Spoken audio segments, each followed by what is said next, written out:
તો રાજ્યભરમાં ઠંડીનો ચમકારો અનુભવાયો છે। ઉત્તર તરફના પવન ફૂંકાતા ઠંડીમાં વધારો નોંધાયો છે। 21 જિલ્લામાં તાપમાન 20 ડિગ્રીથી પણ નીચું નોંધાયું, ત્યારે નલિયામાં સૌથી ઓછું 10.8 ડિગ્રી તાપમાન નોંધાયું છે। આ તરફ વાત અમદાવાદની કરીએ તો અમદાવાદમાં 14.8 ડિગ્રી તાપમાન નોંધાયું, તો પાટનગર ગાંધીનગરમાં 12.8 ડિગ્રી તાપમાન નોંધાયું છે। વડોદરામાં 12.4 અને ડીસામાં 13.6 ડિગ્રી તાપમાન નોંધાયું છે। ત્યારે મહત્વનું છે કે સુરતમાં 19.4 ડિગ્રી તાપમાન નોંધાયું છે।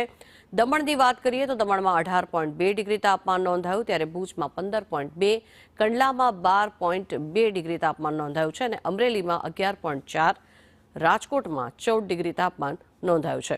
દીવમાં 15.6 અને મહુવામાં 15.6 ડિગ્રી તાપમાન નોંધાયું છે। ત્યારે આ તરફ કેશોદમાં પણ 14.3 અને પોરબંદરમાં 14 ડિગ્રી તાપમાન નોંધાયું છે। જ્યારે સુરેન્દ્રનગરની જો વાત કરીએ 16.5 ડિગ્રી તાપમાન સુરેન્દ્રનગરનું નોંધાયું છે।